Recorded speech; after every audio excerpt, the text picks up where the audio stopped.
Hello बच्चों, कैसे हो। 9वीं कक्षा में क्षितिज भाग 1 में हम काव्य भाग में पाठ नंबर 3 रसखान के सवैये इसका अभ्यास कर रहे थे। 1 से 4 प्रश्न अपने हल हो गए थे। 5वां प्रश्न देखिए, कहता है आपके विचार से कवि पशु पक्षी और पहाड़ के रूप में श्री कृष्ण का सानिध्य क्यों प्राप्त करना चाहते हैं। देखो, सानिध्य माने होता है नज़दीकी, समीपता। यानी हमने ये बताना है कि श्री कृष्ण जो है, रसखान जो है, वो श्री कृष्ण के समीप जाना चाहते हैं, उनके समीप रहना चाहते हैं। लेकिन उन्होंने श्री कृष्ण के समीप रहने के लिए पशु पक्षी और पहाड़ को ही क्यों चुना।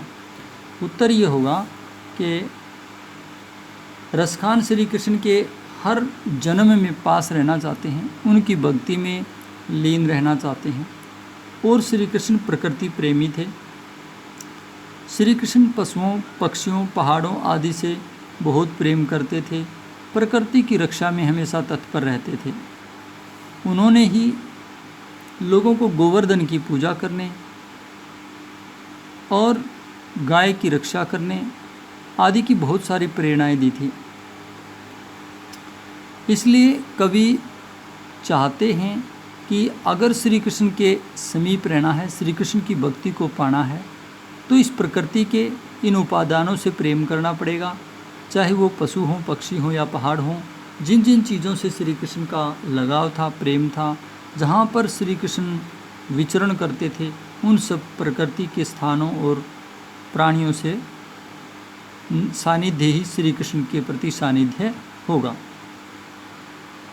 6ठा प्रश्न देखिए, पूछा गया है कि चौथे सवैये के अनुसार गोपियाँ अपने आप को क्यों विवश पाती हैं। चौथे सवैये में के अनुसार बताना है कि गोपियाँ अपने आप को क्यों विवश पाती हैं। पहले चौथा सवैया देखते हैं। ये है चौथा सवैया। इसमें हम देखते हैं कि गोपियाँ कान में उंगली डाल करके एक कान से कृष्ण की धुन को बिल्कुल तारतम्यता से सुनना चाहती हैं। उनकी मनमोहनी तानों को सुनने पर वो अटारियों पर चढ़ जाती हैं, गोधन को भी भूल जाती हैं, चाहे कोई चुरा ले जाए। और सारे ब्रज के लोगों से और अपनी माता से कहते हैं कि अब हम श्री कृष्ण की मधुर तान को सुने बिना नहीं रह सकते, भले ही किसी को बुरा लगे। तो इन सब चीज़ों से पता चलता है कि गोपियाँ विवश हो जाती हैं, श्री कृष्ण जो है उसके प्रति भक्ति भाव रखने और उनकी मुरली को सुनने के लिए विवश हो जाती हैं। तो उत्तर यहाँ होगा कि श्री कृष्ण सारे ब्रज प्रदेशवासियों के चहेते थे। श्री कृष्ण की बाल लीलाएं अद्भुत और मनोरम थी। श्री कृष्ण के साथ हर ब्रजवासी का प्रेम था, विशेष रूप से गोपियों का। भले ही वो गोपियों से शरारत करते, उनको छेड़ते, उनको नुकसान करते, उनका मक्खन छीन लेते, दूध जो है वो उनकी मटकी को गिरा देते, लेकिन फिर भी श्री कृष्ण की इन बाल लीलाओं को बचपने की अटखेलियाँ मान करके गोपियाँ दुखी होने की बजाय खुश होती थी।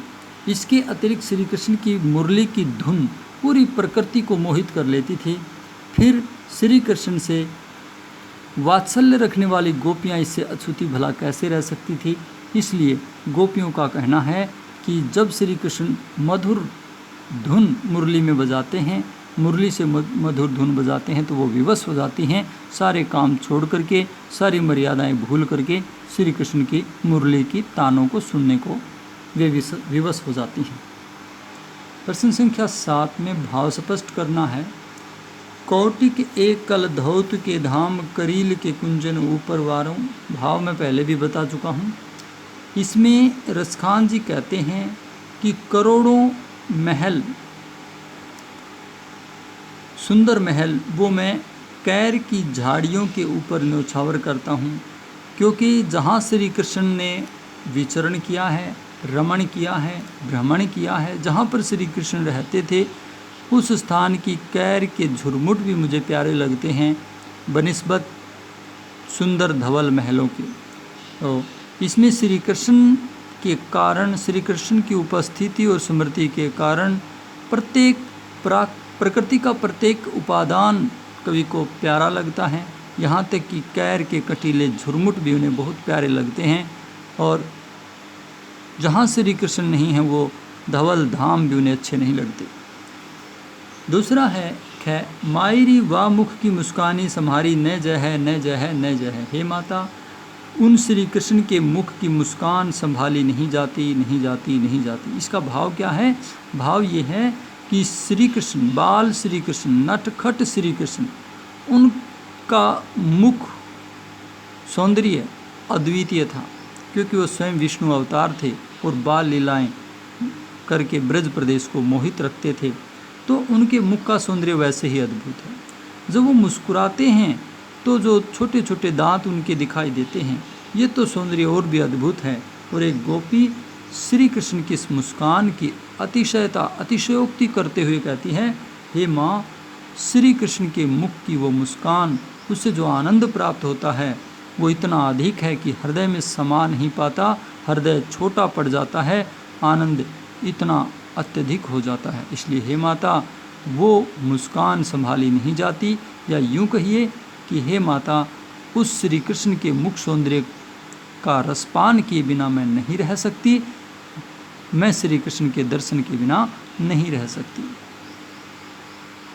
8वां प्रश्न है, कालिंदी कूल कदम की डारन में कौन सा अलंकार है? तो मेरे ख्याल से ये बताने की ज़रूरत नहीं है।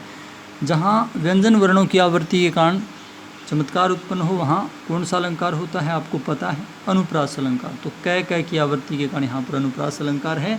एक ही क्रम से कै की आवृत्ति हुई है। 9वां प्रश्न भी ठीक ऐसा ही है। काव्य सौंदर्य स्पष्ट करना है। या मुरली मुरली धर की अधरान धरी अधरा न धरूंगी। तो इसके अंदर जो है ब्रज भाषा आपको पता है, कविता में ये मैं करवा चुका हूँ। मैं की आवृत्ति के कारण अनुप्रास अलंकार है, और धय की आवृत्ति भी यहाँ पर हुई है। इसके अतिरिक्त गोपिका की जो है सोतिया डाह इसके अंदर दिखती है, यानी सोतिया डाह को दिखाया गया है। एक तरह से देखा जाए तो मुरली मुरलीधर, ये मुरली शब्द दो बार आया है, एक मुरली के लिए और एक मुरलीधर के लिए, तो यहाँ पर यमक अलंकार भी उत्पन्न होता है। आपका अभ्यास इस कविता का पूरा हो गया है।